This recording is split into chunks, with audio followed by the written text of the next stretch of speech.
Hello everybody and welcome to my channel. I'm Christina. I'm glad you're here. Welcome to the doTerra team call, Overcoming Our Giants. This is a team call from doTerra Europe, and the people who are leading the team, I assume, invited somebody who is high up in doTerra to speak for their team and to give them inspiration and to repeat a speech they did in Berlin in October. The person who is the guest speaker, who is doing the primary talking, is at the presidential diamond rank. That is the top rank in doTerra, with an average annual earnings of $1.3 million. And according to the income disclosure statement, that, by the way, doesn't start at the lower ranks, but at the leadership, the silver rank, which is rather disturbing to see because it is not a great representation of what people can make if you actually start at the leadership ranks of silver. They also do not really give you the accurate numbers of how many people are at the top rank. It just says that it's less than 1%, and from my experience of doing this content and looking up a lot of documentation, it is very likely a lot less than 1%, but 0.1%. To give you some more background, the person that was invited by the team leaders of the team that is doing the primary speaking here, the person gave the same speech, Overcoming Our Giants, at the leadership retreat doTerra held in October in Berlin. I am a Berliner, born and raised. I live here. It's my home. To me, it's the best city in the entire world. I like it when Berlin is being put onto the map, and I love it when Berlin gets some positive attention.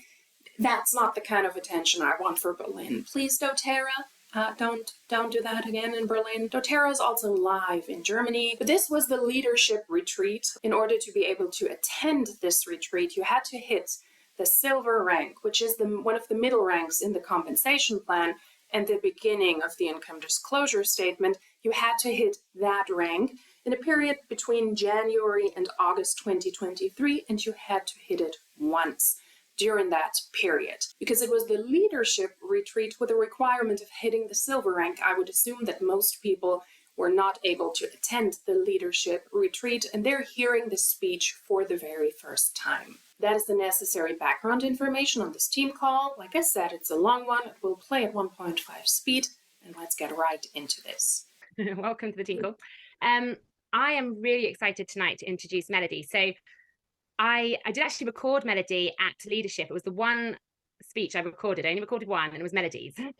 And it's really did stand out to me. I put in the advertisement for the call. It was the standout presentation for me. It was incredible, and so many people said the same as well. It's a very strong presentation, one that I think we all need to hear as well, one that everybody can relate to, and one that make a big impact on the success of our business if we kind of apply the things that Melody's teaching us. So everyone on mute, please. No. Yep. I'm gonna make sure I'm not muted. Yeah, so I had already booked Melody to come on this call even before I heard her presentation, and I just went up to her after, didn't I, Melody, and went, just do that. That would be incredible. So I haven't shared the recording because I think it's much more powerful to get it from Melody herself. You will see as soon as Melody starts speaking, she's a very powerful woman, and she's achieved a lot in her life. So she has 2 boys. She's a presidential diamond in Hungary. They're founders. You've been muted. Yeah, thank you. Her husband joined 6 years ago, and Melody joined 3 years ago. It's just after COVID. Melody was the CEO of an international events company that did hundreds of events a week around Europe. She had over 300 people working for her, and she speaks 4 languages. Incredible. She's done 4 university degrees and masters. She's lived in over 12 countries and traveled to over 40. And if we suddenly have an electricity short go down in Tenerife, she'll look like Angelina Jolie, right? If it's dark. In the dark. In the dark, I look just like her. That was a private message to you. I didn't think that you would actually say that. That's so funny. Oh, that's funny. Had a bit of personal humour in these things. Yeah, so I'm really excited. I mean, gosh, look at the credentials. Melody has come into doTerra. She's not a stranger to hard work and commitment and success, and she's been very successful in doTerra, and what she's going to share tonight is very impactful. So I invite you to all really listen, take notes, and at the end I'll have a few moments to ask Melody a few more questions as well. So let's go over to Melody. And thank you so much for coming on, Melody. Oh, you're absolutely welcome. I have been owing you one, and it's really good to finally be able to be with you guys. And I do hope that you will therefore also be coming to Hungary soon, because everybody really wants to hear you guys speak as well. So we're going to really look forward to it. We'd love to. All right, well, let's get started. Bex asked me to give you guys a little bit of the speech that I did in Berlin. So I'm going to give you guys that. And then afterwards, I hope that we get to talk about some other topics as well. But actually, I do have a very important message for you today, and it is one that has taken me decades to learn. And it's not going to be something, you know, that I've learned in a book somewhere and now I want to teach you, but it's actually been molded by years and years of the struggles that I've gone through. And some of these struggles have been times when I've just been like, you know, what is going on? What is this that I'm facing? And why am I having to go through this? And so I call this message The Necessity of a Giant, because what I want to talk to you guys about is what I believe separates successful people from non-successful people. And this message was actually inspired out here in Tenerife as I was sitting on the balcony one day, and I was talking to somebody and they asked me the question. And as I was telling her about my life story and some of the challenges that I was going through, she asked me, you know, why do you think it is that you've had to go through so much pain? And I was telling her about how I had often lived with many families as I was growing up. I went to different schools. I went to a different school actually every year, and many times in a different country. And so, you know, those words that we all know as hello and goodbye, that for most people are this really wonderful greeting. For me, those two words for many, many years were actually two of the hardest words to say. And then at the age of 15, I moved out to get some stability in my life. And then at the age of 21, my brother died. 3 months after that, my cousin died. 3 months after that, my grandfather died. And thankfully, after that, during childbirth, I died. My son's heart stopped as well, so they had to bring us both back. And then after my second childbirth, the doctor told me that actually I probably shouldn't have any more kids after that. She sounds like a very accomplished person. She speaks a lot of languages. She moved a lot, but she also said that she had to move a lot. Sounds like she had somewhat of a troubled childhood, and she for sure went through a lot of traumatic experiences. I always just find it sad when I hear people use their trauma. It is like trauma dumping in a way to open a team call like this with, I'm giving you my background story, this is what I'm sharing with people and why I had to overcome so many obstacles. People apparently have a lot of talents, and then they're joining scams.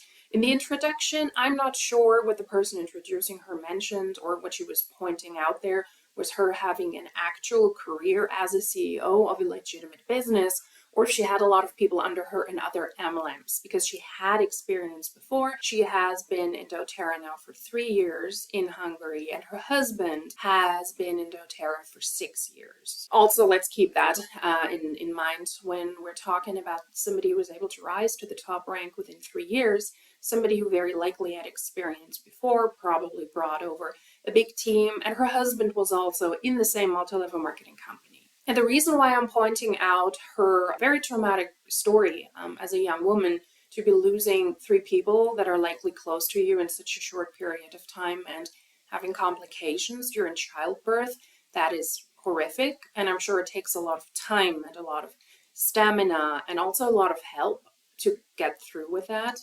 Let's not forget that this is a doTerra team call.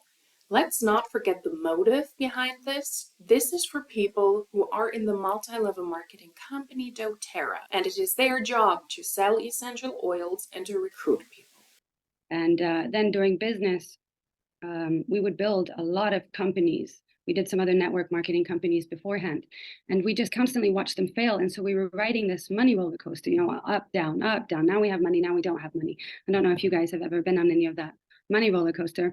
But what I would say, some of the most painful things that we've ever had to go through were probably from relationships, you know, because as when you're a leader and you're leading people, as long as you're doing what they want you to do, as long as you're doing it the way they want you to do it, then everybody thinks that you're a great leader. But the second that you kind of want to do things a little bit different, people will turn on you, and they will start saying all of these things about you that aren't really true. And so when she asked me, you know, why do you think you have to go through so much pain? And I'm sure that a lot of you guys have had to go through a lot of pain too.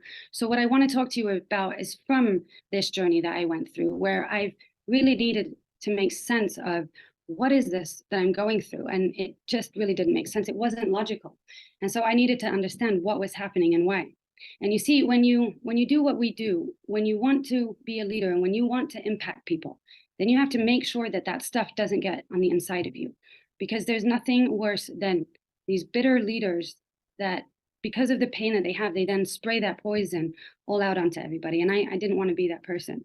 So I believe that what separates people that succeed not only in doTerra, but also in life in general, versus those who don't, is really two things.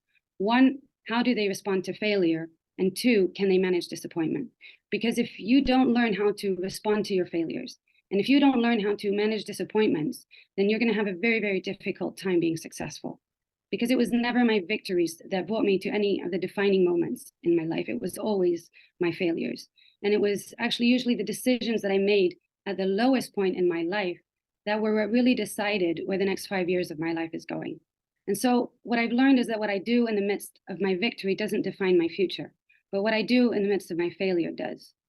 And the reason why I'm saying that is because I know that some of you might be in a very defining moment in your life right now. And maybe it's in your business, maybe it's in your relationships, maybe in your marriage, maybe you're stuck in this business and you thought that you should be diamond by now, and you're licking your wounds and you don't know why are you in this battle. And I really want to tell you guys something. It's the most important time that you're in right now, because the decisions that you make when you're down, these are the ones that will impact the next 3 to 5 years of your life. And so I can't really see you guys all right now, so I can ask you, how many of you are going through some struggles right now, but I'm pretty sure that there's a lot of you here that have been going through some battles and you have been going through some struggles. And those of you who aren't right now, you probably will in the future, because the fact is that sooner or later, everybody's going to be fighting something. And you've got to understand that these battles, they're not something to be afraid of because they're necessary, or there's no movement in your life. So maybe you're like me and you're trying to make sense of it, and it's depleting you and it's draining your energy out and it's distracting you and it's painful. And maybe you actually feel like you would rather run from it right now and rather not deal with it right now. So if I can help you in these next few minutes to make sense of it, then hopefully I can help you understand why it's necessary to go through them. Her definition of successful people is, number one, how they respond to failure, and number two, can you manage disappointment? I would say that that is not false. That can be very interesting and very important to you. And also, I do like the approach of saying, hey, if you yourself have gone through trauma or you had certain challenges in your life. She's using the word giants in this call a lot, but in the end it is overcoming disappointment, objections, and obstacles. She could have just exchanged the words, but of course it sounds a lot grander if you say giants and not overcoming obstacles. So how do you respond to failure and how do you manage disappointment? And yeah, that's a good tip. And also do not really whoop all of your trauma onto the people that you manage, that you're responsible for.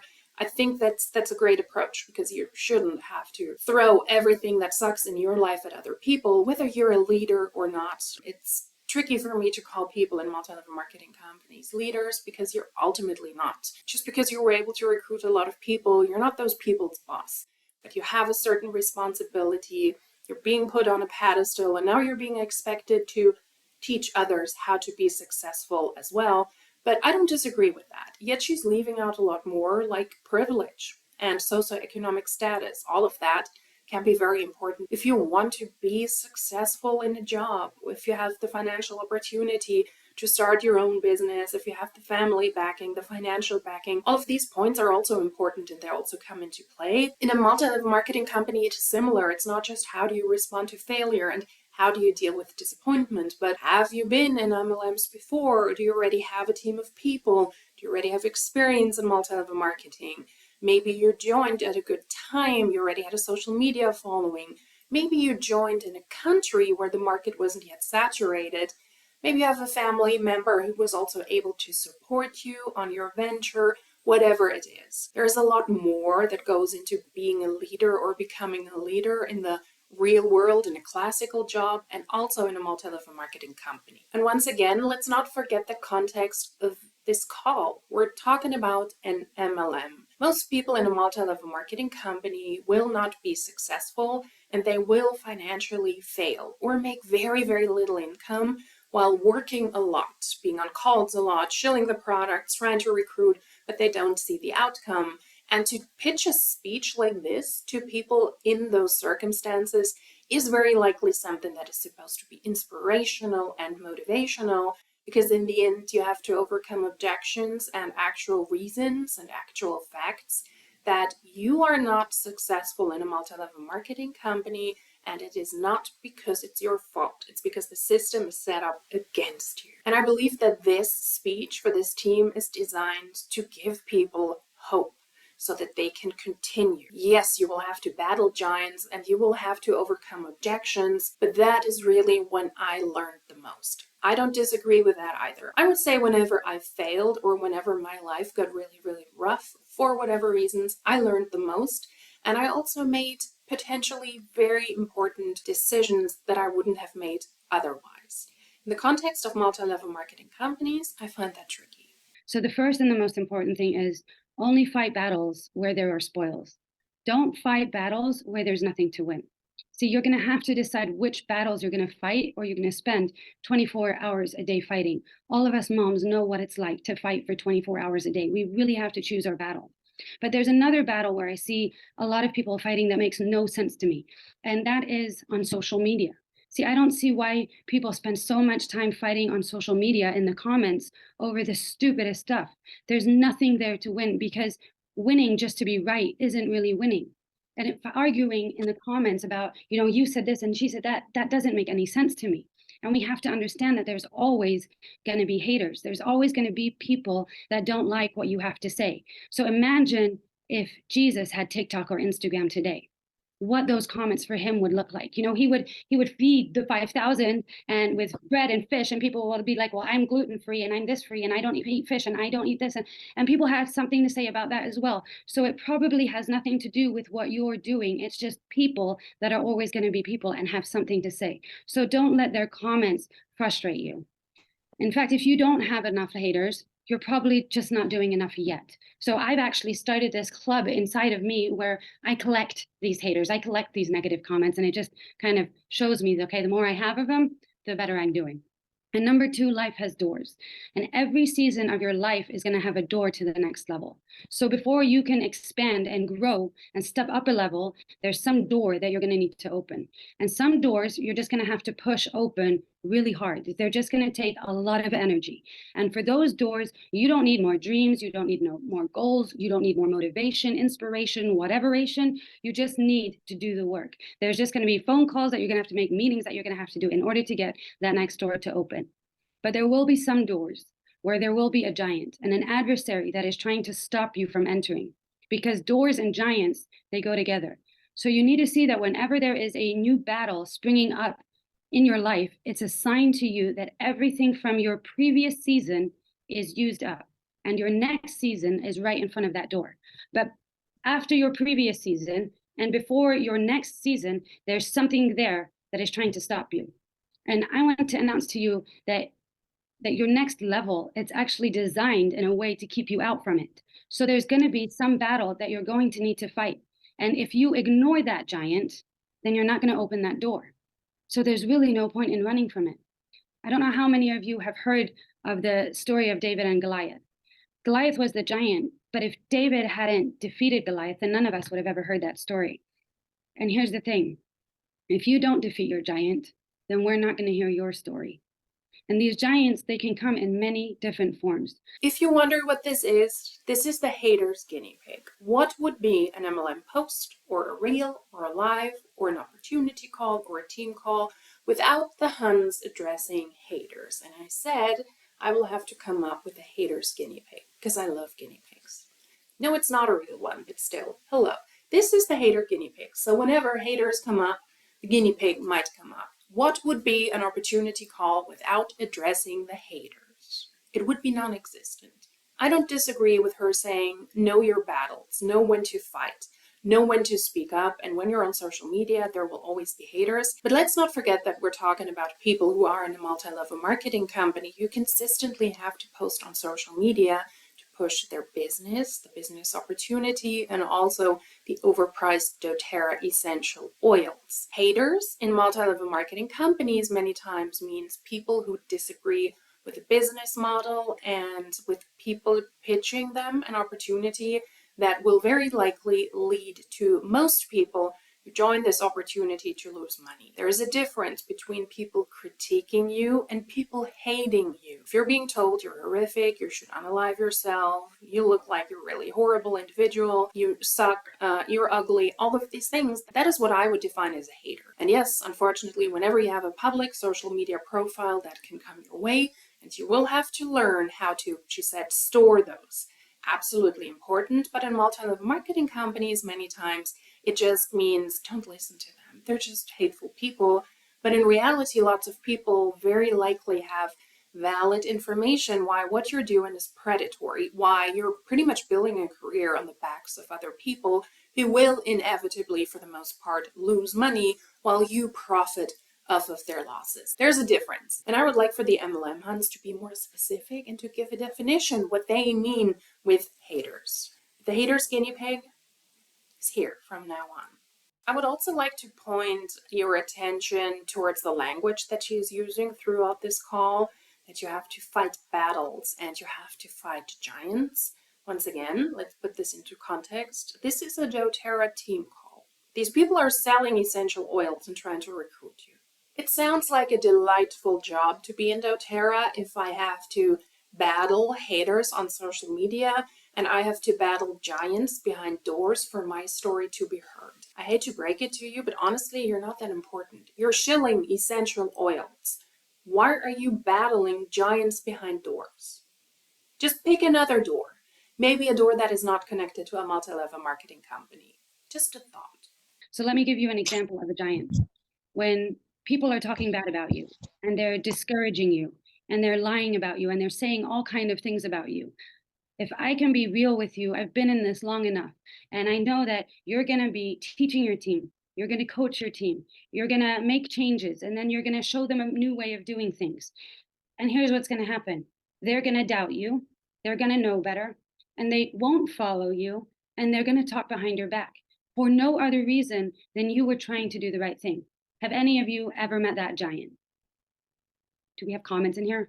Okay, so I don't know if any of you guys have ever met that giant, but thank you for the raising of the hands. I love it when it gets more interactive. So how are we going to react to that? Or what about when you invest your heart and your mind and your money into people and you start changing their mindset and then they quit or they leave? Or what about when you've invited and only a few come, or your attendance in your Zoom goes down? Are you going to allow yourself to feel like a failure? And see, some people think that at this level, at Presidential Diamond, that doesn't affect us anymore. Can I be honest with you guys? It does. But one thing we're good at is we've learned to bounce back from it faster. It's not that it doesn't affect us, it's that we bounce back faster. And we've learned to not take it personally and to not let it take our peace, to let it go. And you need to know that there is something better waiting for you on the other side of that door. And you have to know why you are fighting these battles, or you're going to lose the energy and the passion to fight. And I don't know about you guys, but there's a lot of people in my team where they've been previously successful. They've got jobs where they've been successful, and they're not all in this battle yet. They're not all in letting in doTerra yet, because they're afraid of, what if I'm not as successful this time? What if I can't do this here? What if, like how much effort it's going to take and you're not willing yet, or you don't know if you want to really push through? And do any of you know what I'm talking about? Like you sometimes find yourself, do I really want to give it that all in? And so I came to ask you guys today, are you ready to face that giant? Are you ready to say, enough of this, enough of just going halfway, enough of wondering what if, and what do people think? I'm actually going to knock that giant out, because this is a fight between me and my giant. And I've learned that it's not people that I'm fighting, it's my giant. It's my enemy that is trying to take away my peace and stop me from entering the next season of my life. So if I can learn to let go, and if I can learn to not take offense, and if I can learn to not listen to the negative voices, and to not let that poison get inside my heart, to just handle the disappointments well, to choose to fight the battle in me, rather than the battle against people, then I can enter the next season of my life. See, because these enemies, they're necessary for the forward movement of your life. So don't run from them, because you can't open doors without battles. And here's the thing. Some of you are on the premise of the greatest days of your life, but you're staring at something right now. And you're thinking, I don't know if I have it in me. I don't know if I have the energy to do this anymore. And take it from me, you've got this. It sounds to me like her team or her teams were disappointed in her a lot before, because she already brought this up twice now, that people will talk bad behind their back, and if you're available and then you're a great leader. But if you're doing things out of the kindness of your heart and your team doesn't understand it, or they have a different opinion and they want to work differently, then they will talk badly behind your back. That just shows that you're not a leader, because you recruited a bunch of people. Because that is essentially what it is. You do not reach the top rank in doTerra because you sell a lot of oils. You do reach the top rank in doTerra because you collected a lot of humans. And you collected a lot of independently contracted salespeople. So you're not their boss, you're not their leader, but that is an expectation that is really being pushed in a multi-level marketing company. And it is also something that a lot of people advertise. You don't know anything about this business, don't you worry, I can teach you. But of course, if you have different individuals, different expectations, and if you have an industry where most people don't make money, but they're very likely being promised that this could really be a great financial opportunity for them, then they will be disappointed. Because even the kindest leader in a multi-level marketing company, the kindest person who is at one of the top ranks in the company, I believe, will do things primarily for themselves, whether you understand it or you don't. Because if your team doesn't perform well, then you're not performing well. So you need to push your team to do certain tasks so that your paycheck doesn't tank. And that will cause conflict naturally, especially in a business model where people are being positioned on this pedestal because they were able to collect enough humans. Once again, that is really the road to success. Also in doTerra, that doesn't make you a great leader, and you will not be able to guarantee success of your team. Most people on teams will lose money when they're in multi-level marketing companies. That is how the business model is set up. And naturally, people will be disappointed. And naturally, I think it is also a working environment where a lot of anger and a lot of frustration can grow when you don't see the success that maybe somebody promised you before you joined. It's not nice, it's not a character trait that is awesome, but I think it is natural in such a forced, conditioned, cult-like environment as doTerra is, because it's a multi-level marketing company. And I find her claims in this speech very dangerous. I'm here to tell you, you have it in you. If you go all in, you can do it. That is a very dangerous tip to give to people. If you're successful in what is considered a normal job, you need to have certain talents, certain education, certain experience. But that is not the case in a multi-level marketing company. And to tell people you can do it when you go all in my opinion, just means you really spend a lot of time on this. Reach out to people consistently, show the products consistently, become that doTerra person. And that is disappointment in the making. If you tell people you can make it and I believe in you, but then in reality, most people will not succeed. That is very likely why her team is not happy with her. And I would say that is probably very likely in most teams. No matter how kind of a leader you are, if you're not as successful as you were promised in the beginning, you will have resentment towards people. Or if somebody's on your team who does better than you, that will also grow a lot of discomfort and will also potentially destroy relationships. And people might start to talk badly about you. And the language is really worrisome, in my opinion. Once again, we're battling, we're having enemies. This is a freaking doTerra oily call. This is not people going to war.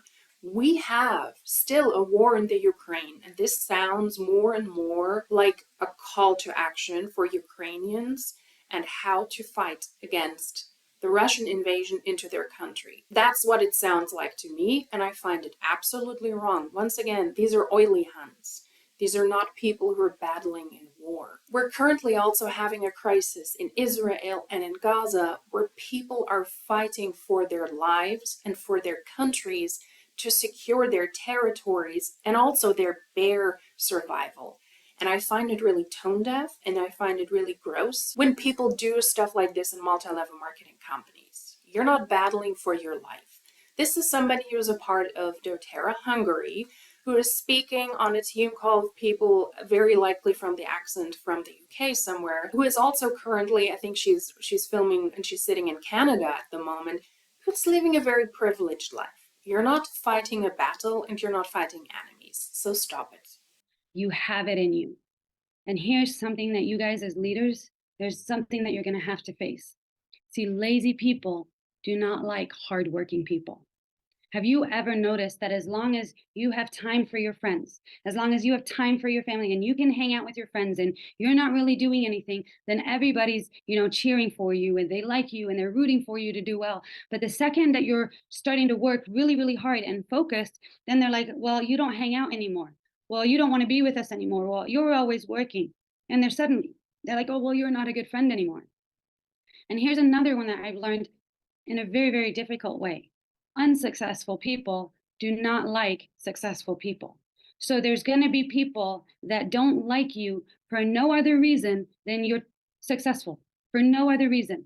And so as long as you're not doing anything big with your life, as long as you're not getting out there and doing better, you're going to be able to get along with everybody and everybody's going to like you. But successful people, listen, people are not going to like you.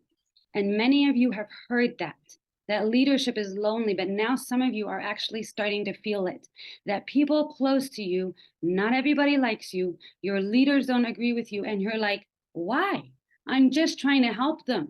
And that hurts, right? But here's the thing, you will never be free until you can let go of the need to please people. If you're taking notes, write that down. You will never be free until you can let go of the need to please people. And see, I've learned that I can love people and I can listen to their opinion, but I've decided that their opinion is never going to be more important than me doing what I've been called to do. But it wasn't always like that. For so long, I didn't dare to speak in front of people or to pick up the microphone on a big stage because I would listen to people judge speakers. And Yes. they would say things like, I don't like this speaker because, she's too strong and she's too butterfly, or she cries too much on stage, or she's too much like this, or she's too much like that, or she's not a good speaker. And I was like, well, why would I want to go up there onto the stage and hear people's judgments? Lazy people don't like hardworking people, and unsuccessful people don't like successful people. I disagree with that. While there might be a fraction of humans in the world and in your life who are not happy that you're successful when they're not, and that you're busy when they're not doing a lot with their lives, I would argue that that is not the reality for most people. And the example here she gave is really not a good example. Your family and your friends, they want to spend time with you. But because you go all in your shitty doTerra oily smelly business, they're suddenly not happy with you anymore and they don't love you anymore because you don't spend time with them. If you really have to work 24/7, potentially with a normal job that finances your life, and then in the pockets of your time, so whenever you're not busy actually working, then you have to show your doTerra business because you want to build something, and your family and friends realize you're caught up in something that is really scammy and really sketchy, and you're working yourself into the ground in the hopes that you might make it at some point, that you might hit the higher ranks and be financially independent, then those people are people you might want to listen to, because these people will very likely not hate you because you're successful and because you're doing stuff. These are people who love you and who want to spend time with you. And if you don't have time for family and friends anymore, then that is really unhealthy. Unless you have to have multiple jobs to financially survive, you should maybe consider spending time with the people that are close to you and not shilling a sketchy MLM business. So instead of listening to people saying, maybe you should consider this business opportunity you're in, you're hearing, oh no, you never spend time with us. That means you're a hater and you don't love me because I'm really successful and I'm doing something out of my life, and you're not. In life, you sometimes have to compromise. If your family approaches you and says you're never there anymore, how can we figure this out? If your spouse tells you you're not there anymore in this relationship, then listen to this and find a compromise if you want to keep up those relationships. But I guess in an MLM, what she says is ignore those people's concerns, still love them, but ignore that. That's what I gather from this little speech. Cut out the haters, and the people that are close to you, ignore their judgment if you want to continue for them to be in your life. Otherwise, cut them out as well, because you're doing good. It's the other people that have a problem. It's not because of you, it's because of them. And once again, it sounds like it's a really great job to be in doTerra if that is your everyday reality. And then let me tell you this other story. I remember the first time I spoke in Hungarian, I was actually just learning the language there. And this was about 10 years ago, 13 years ago. I didn't speak Hungarian, and Hungarian is actually the third hardest language in the world. And I learned it really, I studied and studied for this one presentation that I had to give for 40 minutes in the world's third hardest language. And after I gave this speech, my sponsor came up and she says, isn't it great that it's easier to understand this business than it is to understand Melody's Hungarian? And I'm sure that some of you guys might be thinking right now, well, actually, maybe my sponsor's not that bad after all. But I crashed and I didn't pick up the microphone for years. And then I tried, and a few years later, I had some good times until one day I felt like, okay, this is something, that I should do more of. But not because I like this stage. Actually, I hate the stage. There's nothing that terrifies me more. I hate speaking in front of other people. But here's what I've realized. If you're not living a life where you're doing the things that you are terrified of, then you're living a small and safe life, because growth happens in the scary places. And so let me ask you, what is it that you're scared of doing? What is it that you know that you need to be doing, but you're too scared to do it right now? And so I tried again. And then this time it wasn't a sponsor. It was actually one of my closest friends and one of my leaders that said, Melody, when you say it in Hungarian, then we don't really understand it. But when your husband explains it, then we see what you really mean. And I was like, you know what? God bless you. Yeah, guys, no, I'm not a saint. That's not at all what I said. I wanted to run and quit. And so I just wanted to say, you know what? Fine, then I'm going to let my husband do what he's good at. And I'll just write the speeches because that's what I'm good at. And I'll let him say them because, that's where his talent is. You can also maybe have some self-reflection. And I get that it sucks. And the reply from her upline, let's not call people sponsors. That's the person that recruited you. It's rude, yes. But then again, if you just learn the language and you have to give a speech on stage, in a foreign country, in a foreign language, then also know your boundaries and maybe don't give a speech.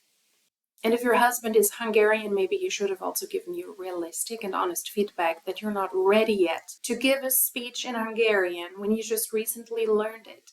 It's also okay to learn your boundaries. But the thing is, inside, I knew that I had met my giant because I could choose to not fight. And I have really good reasons not to. Like I had tried and it didn't go well.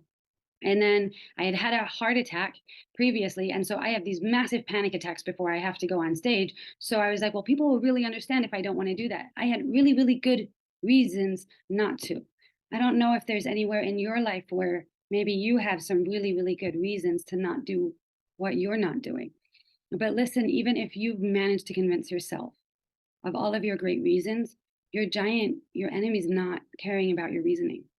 They're not going to stand there and going, well, thank you, Becky and Nathan, for these amazing reasons that you've now said. Now that we have this explanation, here, please enter the next season of your life. Your giant's going to stand there and be like, good, I'm really glad that you're just going to get stuck there. So if you want a sign that you're going into the right direction, here's one. Every single time that you're going to step out to do something, there's going to be somebody or something there to stop you. And so the question I always ask myself, and one that I want to ask you tonight as well, is how big of a life do you want to live? Because ordinary people fight ordinary battles, but it's the extraordinary people that fight battles that determine their destiny.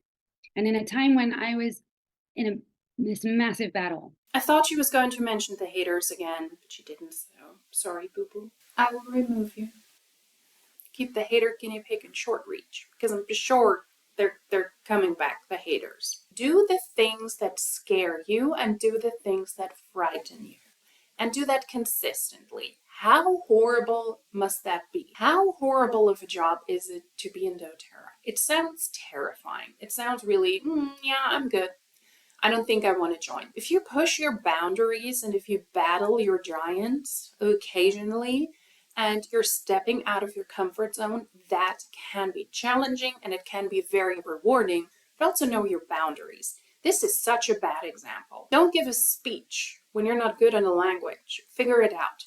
Write the speech, let your husband who speaks that language do it, or you yourself maybe start small and know your boundaries. And if you're scared to go on stage and you get legitimate panic attacks every time that happens, then don't pick a job where you have to go on stage and where you have to speak in front of people.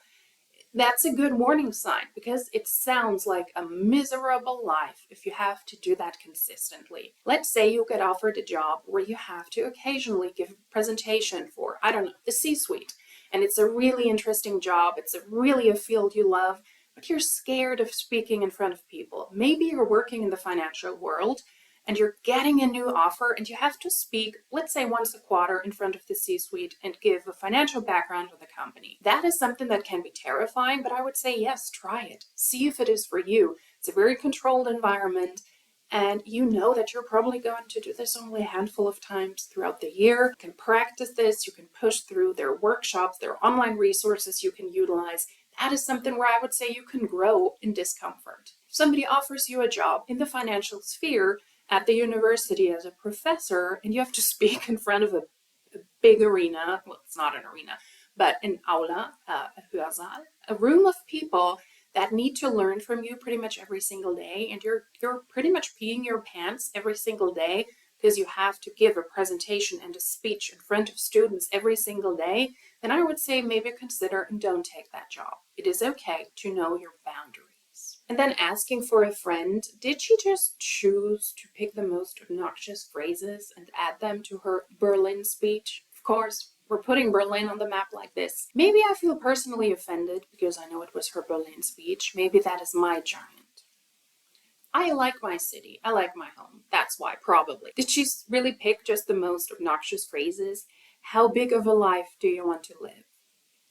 Ordinary people fight ordinary battles. What she's pretty much saying with these phrases is you don't want to be small and ordinary, right? So you might need to reach out to people and you need to confront the haters. And you need to confront the haters to not be ordinary and small. And that's a big F you to everybody who's kind of pressuring people in multi-level marketing companies like this to just ignore doubts that maybe they're not caught in the best business model. She also said, fight battles that define your destiny. And to that I have to say, well, I have to remove the hater guinea pig first. Sorry, boo-boo. It will come back, I'm sure. And to that I have to say, if I have seen further than others, it is by standing upon the shoulders of giants. That is from Isaac Newton. That is not from me. And also just a tip, cite your sources if you're giving a speech. Okay, Rachel Hollis, cite your sources. And sometimes fighting self-doubt, I found strength from one of the most interesting places, because there are some battles that you can't fight by yourself, but you need people around you. And so when I needed encouragement the most, it was these people that taught me the most. And they don't actually even know. Elena, I don't know how many of you know Elena from Romania.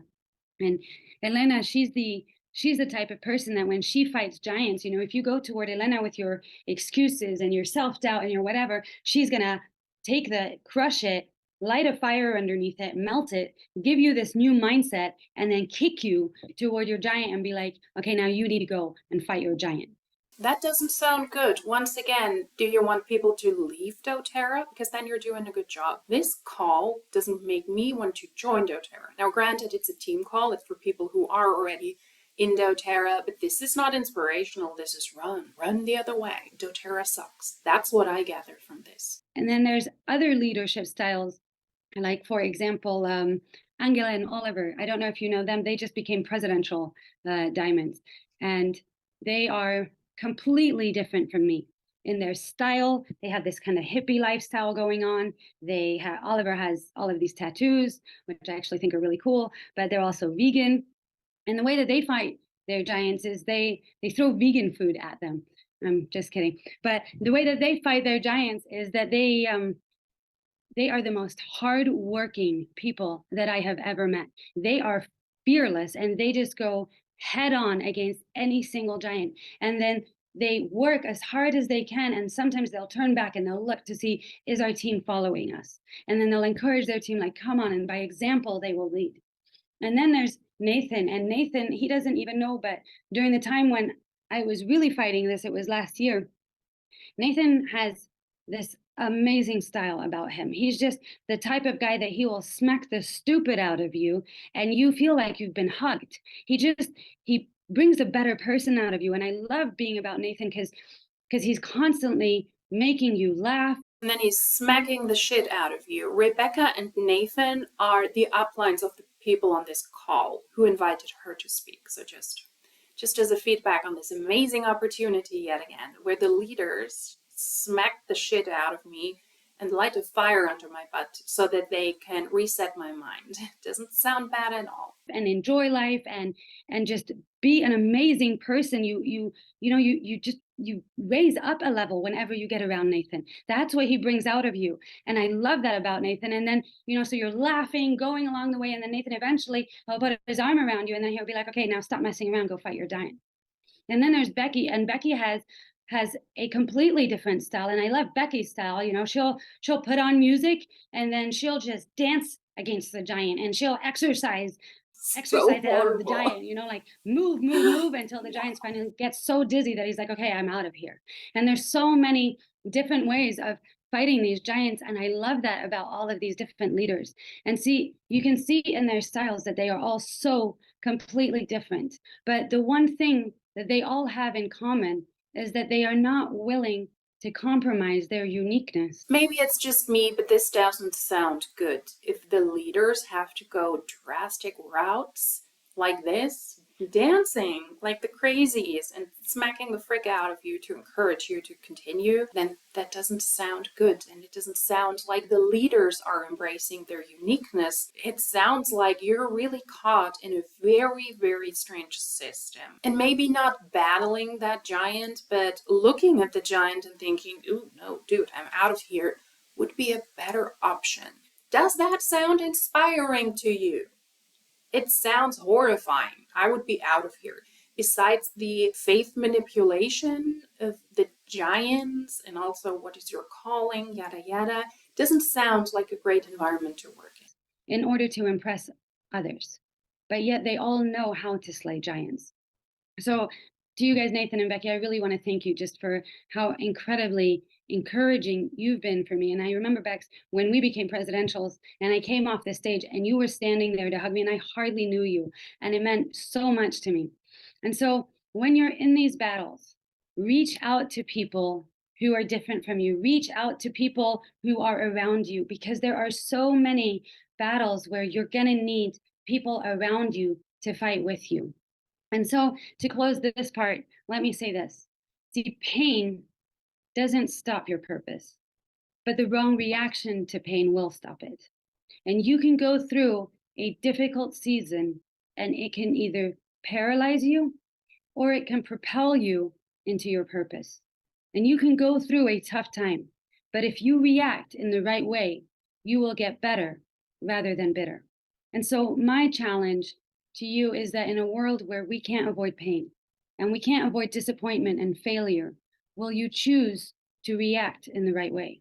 Will you fight battles that are worth fighting? And will you realize that these battles are not to weaken you, but to announce to you that you have an amazing victory coming your way and that you have a great season ahead of you?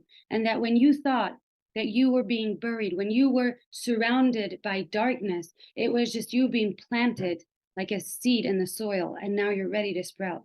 And these giants and these enemies, they're necessary. So the next time you're in a battle, get excited, because it's announcing to you that there is a great victory coming, so that you can say that despite everything that came to discourage me, that came to try to get me to give up, that came to try to get me to quit, you can say, I am still here, I'm still standing, and I'm fighting. So A man isn't tiny or great enough to defeat anything. Think about that. And that is also not from me. It's from a Japanese author called Yukio Mishima. You're welcome. I recognize that I repeat myself a lot, but once again, the context of this call, it is a team call for doTerra, an oily MLM with people located in Europe. We're not sending people into war, and this is the speech of their leader who have to defend their lives and their countries. This is oily hands trying to recruit us and trying to sell us products. That's a new level of wrong, in my opinion. It might be inspirational, and it's supposed to be inspirational for the people on this call, and I'm sure for a lot it is, because it's extremely culty. Faith manipulation, in my opinion, is playing a huge part here as well, but it sounds wrong to my ears. Very, very wrong. Woo! I want to give you a standing elevation again. Oh. Standing ovation. I hope this really helps some people here, and it even comes across over the monitor, because even as I'm saying it to you guys, I feel like I'm saying it to myself over and over again. Absolutely. Like, as we present, some people feel like, oh my goodness, they've got it all sorted, they're just like perfect, they don't get any self-doubts anymore. And like you said, it's not true. We've just had a lot of practice. And I think the more successful you just get better at doing it and quicker at shutting them down. Yeah. I hope this helps. No, it doesn't. You are once again giving a speech to oily hands as if you're giving a speech to people going to war who have to battle giants and have to battle enemies. How is that helpful other than to hype people up, to stay in the company for longer, to give it another try, to give it another day, to give it another week, another month, and try to do the do so that the people who are at the top ranks, the presidential diamond rank, like the people that are hosting this call, and she is. How is that helpful to others? It's just inspirational hype, and it's just boo-boo. And that is really the impression that I'm getting. It is to be inspirational and motivational, to hype people up so that they will continue to do their doTerra business despite them having maybe opposing thoughts. Please excuse me, there's a cat. There's a cat coming my way. Come on. Oh. Come. And there's the cat. And I need hugs from a kitty now because this is really horrible. Here's my chair. Can't see him, but he's here. Good boy. Yeah, this is not great. This is not helpful. This is really just to hype people up, and it is so wrong. This is a multi-level marketing company where people sell you essential oils. I find that very, very wrong. And I also find it wrong that I have a butt in my face now. And to put an even more realistic spin on this, which I know is not really what it's about in multi-level marketing companies, but if my manager threw such a speech at me, I would push the giant exit button on the team call. I would be out of there and I would demand a new manager. So yeah, that was fantastic, Melody. I took loads of notes the first time, and I've taken loads of notes again. Yeah, I just absolutely love it. I'm just looking at some highlights now. I'm just kind of at the end. Melody, that was amazing. Yeah. Oh, thanks. Like, yeah, I just wanted to say thank you for sharing those little highlights you saw in me, first of all, and that was nice to hear, actually. Thanks for that, Melody. Nathan, you've had such an impact on me, so I don't know. You've got a heart. It's amazing. It's really a rare one and one of a kind, so you need to really protect that one because it's a good one. It's a really good one. Oh, thank you, Melody. But I also wanted to say, like, as I was getting to know you, last year and this year, how scared you were of speaking. Yeah. And how you are getting over that, and how every time you've spoken since, I think it's 2 or 3 times now, well, like a leadership or convention, you did 2 times now. And you're fantastic, mate. You cannot let that light be hidden. Like, you are great. So to keep doing that, it was amazing. Thank you very much, Melody. Absolutely. We all need more Melody. So you can't cheat that anymore. So I'm so glad you are speaking more, Melody, because what you have to share is just priceless. And I will share the chat with you later. I'll send it to you, because there were just so many comments of like, this is what I need. Thank you so much. Totally agree. All these positive comments. That was good, like live coaching. That was like someone. Yeah. Yeah. Absolutely. Uh-oh, Heathie's coming. See you, Heathie. Bye. Mummy's on the call. Yeah, so I love, like you said, what I do in the midst of my failure defines me and my future. And I love that. And you mentioned that you haven't always been like this, Melody, as of course, you know, no one has. I'm perfect now. I don't do anything now. Now I'm just absolutely perfect. But other than that, I went through a month of not being perfect. 1 month. Wow. That must be hard. Yeah. 1 month. How did you, so when you said that you know, your mission was greater than allowing what other people think of you, you know, so that you kind of stopped, or you didn't always used to be like that. Do you remember what that turning point was, when suddenly you didn't care about what other people thought as much as your mission? Yeah, I think it was one of those, you know, it's not that I don't care about what people think. I think because you're always going to care about what people think. I mean, we are relationship people. We are meant to be in relationship with people. We are meant to, you know, spend time with other people and to get to know them. And so obviously, you know, what people think does matter, especially, you know, when you want to have an impact on people, then you do need to care what people think. But there has to come a time, you know, when that balance flips. Is what they are saying, is it still more important than what I actually have to get done, what my purpose in life is?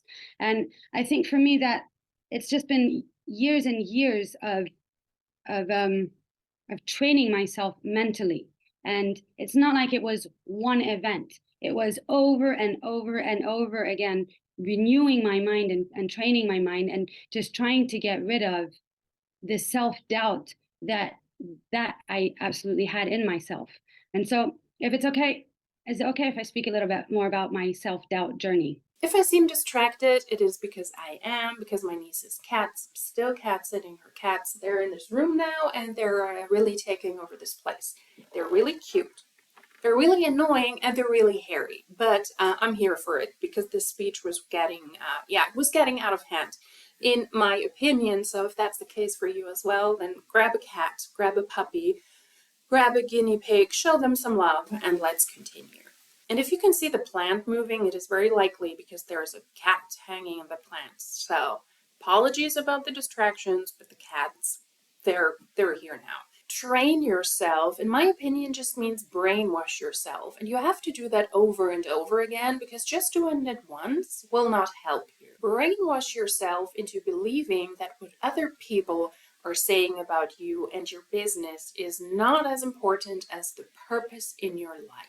I'm putting it out there, it is no one's purpose in life to join doTerra and make other people rich. But if you train yourself, or in my words, brainwash yourself over and over and over again until you're at that point where you believe that that is true, then you might be successful in the company.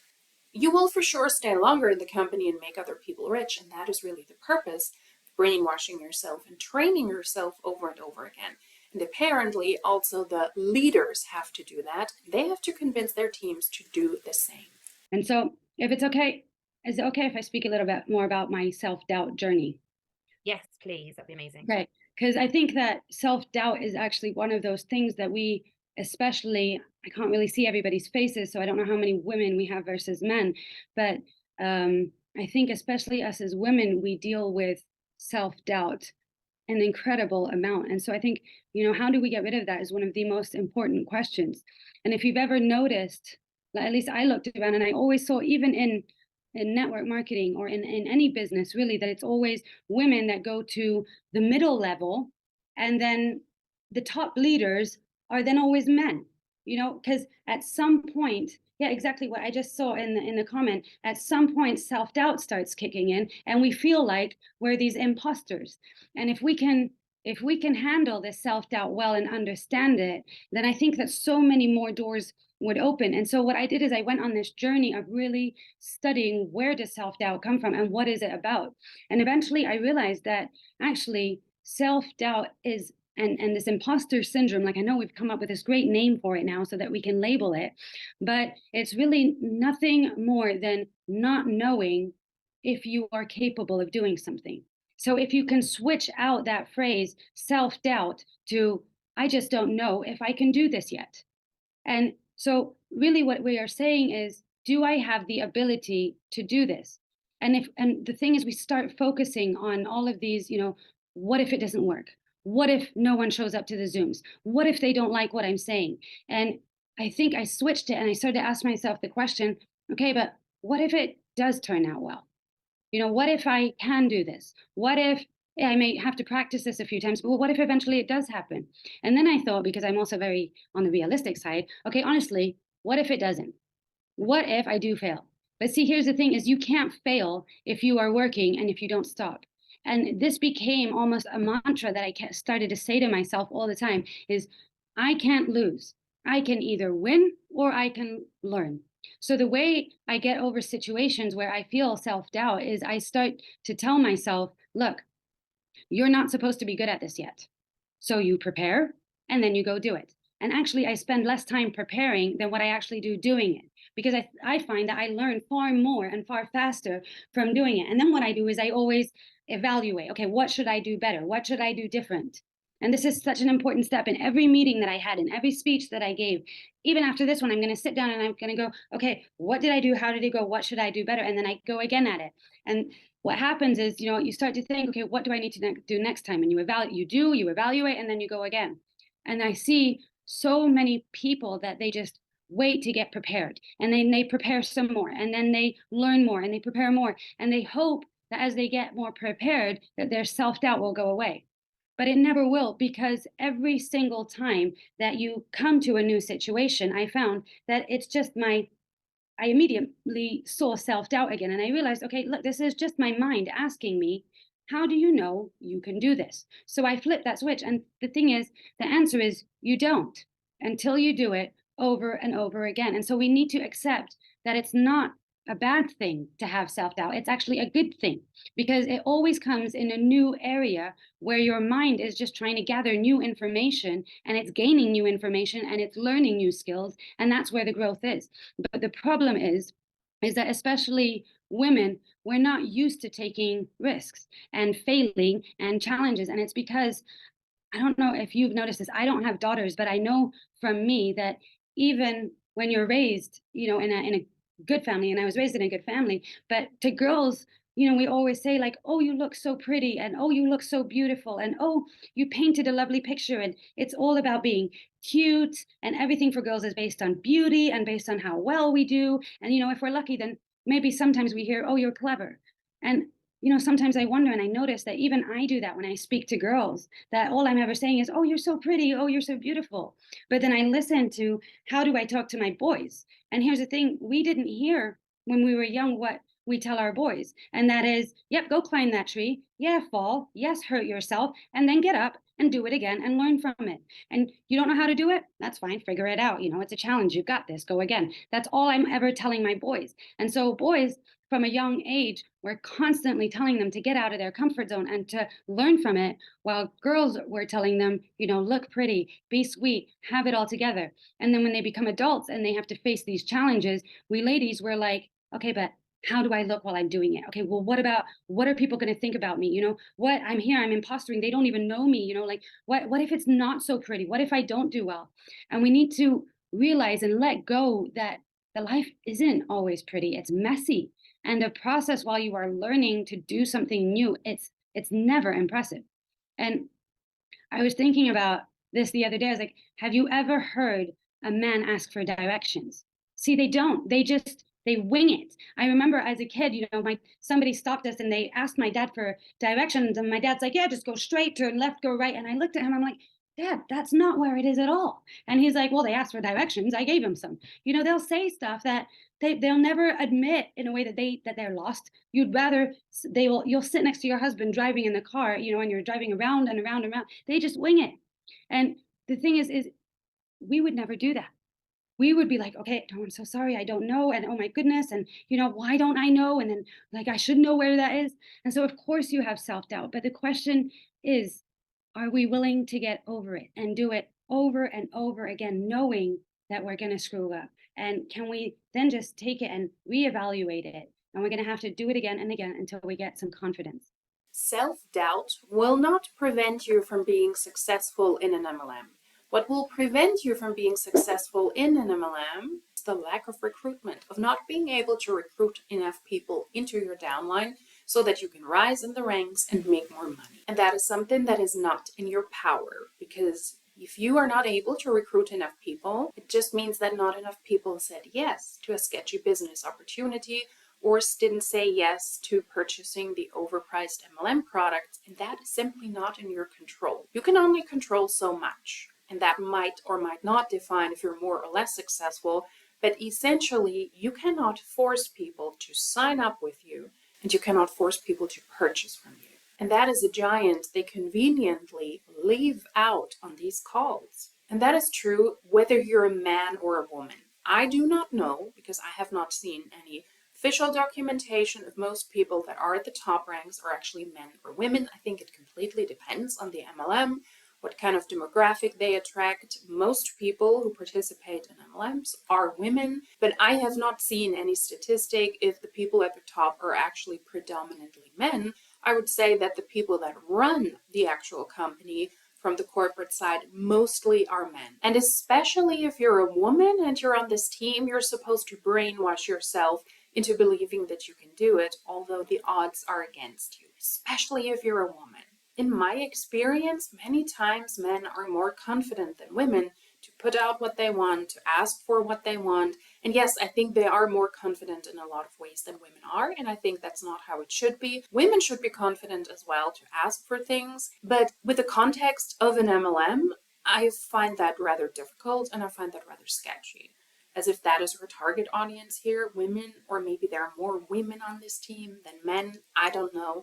I don't know the demographic in doTerra, but it could be. And once again, I don't disagree with the sentiment we treat our boys different than our girls, and it shouldn't be like this. Yes, I mean, I have to say I was brought up differently because my parents also said, don't touch the oven, it's hot. You will burn yourself. And because I didn't listen, they said, well, it's hot. It's going to be painful. You're going to hurt yourself. I had to touch it. I had to burn my hand and I had to cry. And then I never touched that oven. So maybe I was brought up differently. I wasn't necessarily taught to be pretty and beautiful and cute and silent. That is maybe my upbringing, but I do recognize that in a lot of generations with a lot of people as well. And I don't disagree with that. We should teach our girls to be successful and to be smart, just like we teach our boys, and also to be reckless sometimes. Climb on the tree and see what happens. Yes. Also, of course, make sure your kids are alive. I completely understand that point as well. There also need to be certain precautions. But in an MLM, where most people will fail financially, I'm not sure if that's really a gender question. When 99.6% of people in MLMs will fail financially because the system is set up against you, then it will affect both genders. And if more women join MLMs than men, it might affect them a bit more, but not necessarily because they're women, but because they're humans that are caught up in a sketchy system like MLM. And so this is my advice, find where you have self-doubt and then say, I can't do this yet, but I'm not supposed to be able to do it. But if I do it, then after a while, next time it will be better. And I think that there's some decisions that we need to make. And this was one of the game changers for me, that I started making one-time decisions, things that I won't return to, that are non-negotiables. Like for me, one of them is I'm not going to eat donuts. Okay, so you can tempt me as much as you want with donuts and cakes, but I've made a decision that I'm just not going to eat those. I'm not going to eat it for a week. I'm not going to eat it for a month, because then you always feel that temptation over and over again. But it's a one-time decision that I've made, that's it. I'm never eating that again. And so with self-doubt, I had to make that same decision, that I will not let self-doubt stop me. I don't need to know how I'm going to do this. I don't need to know how to do this yet, but I will figure it out. And I think that some of us, we've been so paralyzed for so many years by all the things that we are doubting about ourselves, that we've heard as a kid. It's a bit like this cup. And the thing is, like, when a cup is, oh, my husband gave me 2 glasses of water in case I needed to. So, and the thing is, like, when you have this cup full of self-doubt, then nothing else can fit in. And so you're just going to have to look at it and see, what is it that's the truth about it, and let it go and see the truth is. And then he let go of the self-doubt, but he also made a mess because the water spilled all over. So if we're going with that narrative, I love that picture. Your truth and your beliefs are not always the same. So you can believe something to be true, but that doesn't necessarily make it true. So what is it that you believe? And you have to start pouring out all of those beliefs that you've had from your childhood about yourself and start letting them go. And I spent over, I don't know, maybe about an hour, at least an hour every single day for the last 13 years developing my mindset. Some days when I'm actually really hitting and challenging myself hard on a topic, then it will go up to about 4 hours that I spend just on that one topic of changing my mindset, because I have still a lot of thoughts that I don't want to have anymore. So I will literally pound my brain and speak over it until I finally actually see myself acting the way that I need to act. So if I can have one advice about self-doubt, it would be that you need to become obsessed about thinking right. And then I think everything else will fall into place. That was incredible. Yeah, sorry, Melody. That was an incredible answer. Incredible, Melody, because you just turn it all into this really empowering thing again, like the giants. Self-doubt is really empowering. It's an opportunity to go, okay, what do I need to learn? Actually, I'm not good yet, and that's okay. And it's showing your mind's like trying to like show you, right, well, you need to learn some more things to be able to get good at that. Not that you're not going to be good at that. And I do think sometimes, Melody, as you were talking then, I thought lots of people get trapped in allowing self-doubts to become their excuses and reasons for not doing something right, because it is very easy to stay in a comfort zone and, like you said, live a small life. Whereas if we really want to live a bigger life, that's where you want to get clear. Do I really want to live a big life? Because this is what it takes. It means getting out of your comfort zone and facing those self-doubts. Sorry, I'm really distracted. The cats are really doing the most here, and I also got a cramp in my leg from sitting, and it's as messy as this doTerra team call. Downline shaming cannot be missed. It has to happen in every team call. What I gather from this is if you're not successful, it's because of you. It's because it is your fault. If you're not successful, it is because you have self-doubt, and that is the giant you have to overcome. So your lack of success in doTerra as a leader or in general is because of you, because you haven't brainwashed yourself enough. That's what I gather. Absolutely. And I think we also need to learn to laugh at ourselves a lot more. Like seriously, we take life way too seriously. That's one of the things that I learned from Nathan as well, is just laugh at yourself so much more. You don't need to be perfect. You don't need to have it all together all the time. Like, let's have some mercy on each other and some grace on each other. And let's just have laugh together, and be like, okay, that was real dumb. I do dumb stuff all the time, so much. Yes, I agree. You were saying in the conversation we had earlier, you do like this 5, 4, 3, 2, 1 thing. Can you just explain that? Because I'm intrigued by that. Yeah, I have this thing. It's a trick that I learned because I do deal actually quite a bit with panics sometimes, especially in really stressful situations, or just anything actually. If I get really mad, yes, it's actually from Mel Robbins. That's correct, and she's the one who taught me. She goes, she said, if you ever need to flip your mind in the way it's thinking, or you're starting to panic, or you're starting to get scared, then you just go 5, 4, 3, 2, 1, and then you switch and you go into the other direction and say, okay, what if I can do this? Okay. So that's helped me a lot. I love that. It's about really catching it and replacing it. And sometimes, because we were having again in this chat today, sometimes you have to really go into something like Melody was saying as well, and you spend that time really investing in that mindset to really shift it, right? You can't just always just. It's not something that you can take lightly. I really do mean, like, you have to become obsessed over. It has to almost become like this thing that you're addicted to, is that all of these thoughts that you have in your mind, they need to get out, and you need to refill that. Yes, that's brilliant. Thank you, Melody. I don't disagree that the Huns need to learn to laugh more and also need to not take themselves too seriously. I always find that very helpful. What you don't need is to be more obsessed and addicted, because there is already a lot of addictive tendencies in this business model. And no, you don't need more obsession. Please laugh at yourself and don't take yourself too seriously occasionally. I think that would be more beneficial than becoming more obsessed. So Melody does an hour at least every day. And when I first started doing doTerra, that was the first thing when someone said to me, do half an hour a day. I was like, well, that can go. I don't have time for that. And I have realized as well, that is the most important thing I can do. So I get up now at 6. I hate mornings. I hate them. For me, that's huge. I know some people get out of bed at 4, but for me, 6 is a marathon. That's a massive giant right there I'm facing. And I do my hour of mindset in the morning, and it's made such a difference to my day. So I think we've got maybe, 2 minutes. So just, if you mentioned it in your actual speech, actually, but if people are stuck, Melody, what would your advice be to them? If they're stuck in a rank, stuck somewhere they don't want to be, what's your bit of advice, golden nugget for them? Okay, so I'm going to be a bit controversial here. Right. I think that people often talk about dreams and you need to have bigger goals, but I don't believe that you will actually rise as big as you can dream or as big as your talent can take you. I think that you will rise or fall as big as the structure or the system is that you've put in place around you. See, let me explain that.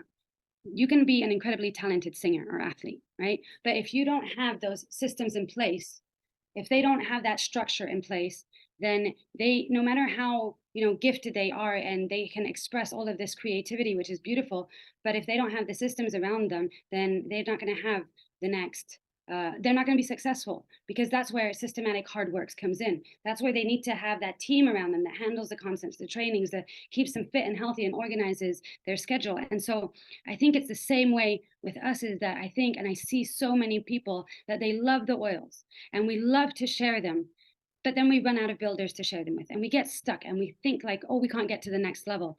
And we look at our customers and our builders and we're wondering, why aren't they working as hard as me? And it always comes back to, what systems do you have in place? And I had to confront that massively about a year or 2 ago, because I would do some work and then I would turn to my team and try to motivate them to do more work. And I kept doing that over and over again. And then I finally said these magical words to myself, which was, I need new builders. And that just kind of triggered me. And that's when I knew that I really, really had to change something. So I sat down, I tore everything apart. I reevaluated everything that I'd been using.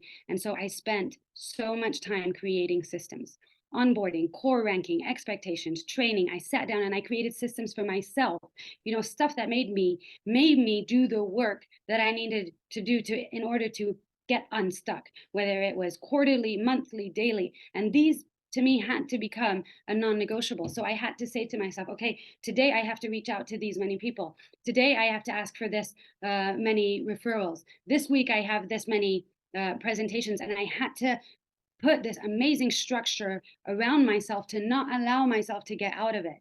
And someone asked me once, they go, well, Melody, but how do you handle all of the rejections when you're doing all of these presentations? And so I was like, well, I just have a list for that. I add them to my collection, because I have this list of this thing where I say, this week I'm going to go and collect this many no's. So it's amazing to me, how much easier it's become, that when I'm doing my presentation, if I'm actually purposely collecting no's to put them on my list, then I don't really feel rejection anymore. And so I created all of these systems. I put my clothes out at night. I don't know if you guys have watched the Beckham movie. He puts his clothes out a week in advance. That is so smart. I'm totally stealing that.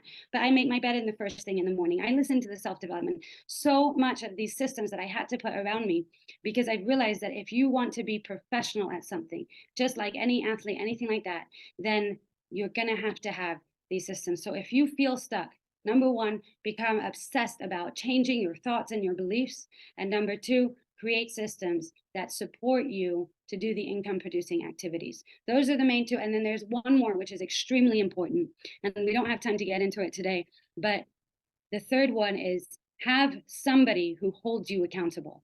And that generally should be either a sponsor or a good upline who is your coach, that is keeping you accountable to doing what you said you would do. So I would say that that's probably how I get unstuck whenever I'm stuck. It always comes back to, what systems do I have? Because I can't let emotions decide my life. What beliefs do I have? And then I'm just so tough on mindset and actions, because I think that we need to live lives that are worth living. That is not really powerful. The question was, what do you do when you're stuck at a rank? And the answer is, let me just summarize this in short, if you can still see me. The answer is to set up a new system, consider, and then recruit more people who also recruit. I mean, no giant shitting, Sherlock. That is what the people are trying to do, but it is not possible in an MLM. Not everybody can recruit enough people to be financially successful. Hör auf damit.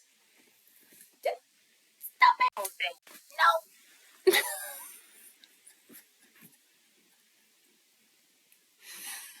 I am facing my giant today, and he's a small one, okay? He's a small one, and he's a feisty, and he's a hairy one. And here is my question. Every team claims that they have all of those systems in place. How come you don't already have those systems in place? Oh, I gather because there's no system that will actually allow you to be successful at recruiting enough people to be financially safe in an MLM. That's not possible. And why? Once again, my speculation is because the system is set up against you. And then the third point she mentions is have somebody to hold you accountable, a teammate or your sponsor. So very likely the person that recruited you to tell you if you're not successful, don't leave. Stay another day, stay another week, try it again so that you won't leave, trying to reel you in when in reality it might be better for you to leave, but not for your upline. Great tips. That is fantastic, Melody. Thank you. What a powerful end. I mean, the whole thing has just been incredible. And I am so, so grateful. We're both so grateful, as Nathan said. Yeah, like Nathan's applauding you. Aw. Where do I see these comments? Thank you, Melody. Comments. Thank you, thank you. Do I? Can you see the comments? I mean, we'll Yes, send... I can. Did Matt Hall do a very similar thing? I should listen to Matt Hall. Yeah, Matt. I do. Matt's amazing. He's very inspiring, Matt is. Yeah, and I love that. I need to become more inspiring. My team always says, Melody, you're not motivational. I'm not a motivational speaker. Huh? I don't motivating. I always tell people, if you want to work with me, you have to be self-motivated. That's the first thing. I don't work with people unless they are self-motivated. So I don't do motivational speaking. I try to do some inspirational, but I actually much rather go for significance. I really want to change and impact people's lives so that they start to really, really make a difference. Well, that's inspirational in itself. This whole talk was inspirational. Like, The whole thing. I think you're actually quite naturally inspirational, Melody. Thank you. Just, yeah. But Will you guys do me a favor and change something? That's what I want to hear. I want to know that you guys will do it different, because let's not just listen, let's do, and let's really make our life worth living and have it significant and be, oh, you guys, if only you could know how bigger lives that you could live, if you would just believe it. well, I'll agree to this. I'll agree to what did you say about caring what people think? He says you put it in a way. That I do care, but it can't be more important than you doing what you need to do. Yes, You know what I mean? I'm going to commit to that. Oh, that's good. I'm going to commit to that. So, well, thank you so much, Melody, for your time, for your passion, for the energy you brought on this call. You really gave a lot to us. Yeah. We have felt it. Thank you. Thank you. Thanks. It's so good to see that you guys are writing in the comments what you're going to change. That definitely take a note. If everybody just tonight takes a note and says, this is what I'm going to change, that would be absolutely amazing. Send it to Bex and Nathan. They need to know. We'll spend a minute or two. Just if anyone wants to put in the comments what they're going to change, then do that. And then, yeah, it's nice to see. Yeah, thank you, Melody. What is in those doTerra oils? Maybe breathing in the fumes isn't that advisable. That is my take from this call. And apparently the Berlin Leadership Retreat. Pupsi, hallo. Kannst du noch warten, bis ich fertig bin? Danke. And apparently what I wanted to say is that the Berlin air didn't really clear out their brains, because the Berlin air is very specific. It is very special, if you know the German song. Das ist die Berliner Luft. Yeah, it didn't help them. No? Das ist die Berliner Luft, Luft, Luft, so mit ihrem holden Duft, Duft, Duft, wo nur selten was verpufft, Puff, Puff, in dem Duft, Duft, Duft, dieser Luft, Luft, Luft. I will stop it. But if you care about this, just Google Berliner Luft song and you're welcome. I learned a lot today. I hope you did as well. My first take is I will not join doTerra. It's a no for me, doTerra, a big fat no. a gigantic no, if you will, pun intended. Yeah, I know, low-hanging fruits, but the giants had to come out at some point during this call. I'm going to battle my giants and see what they want, because they have created quite a mess in this office. And maybe I will feed them in the kitchen, give them a treat or something, and then, yeah, we will see. That's how I will battle my giants. But in all honesty, this was really culty, this was really weird, this was really bad. And it's getting messier and messier. Don't join doTerra. That is really my take on this, because apparently the oils, I would be very, very careful with these. If you like these types of videos with an occasional cat cameo that many times goes very, very wrong because I have hair all over me and in my mouth, then please consider subscribing. If you like this specific oily, gigantically long team call, then please give it a thumbs up. If you would like to let me know something, then please feel free to do so in the comment section down below. Maybe what giants you have battled. And if you like these types of videos, then hopefully I will see you in my next one. Until then, cheers!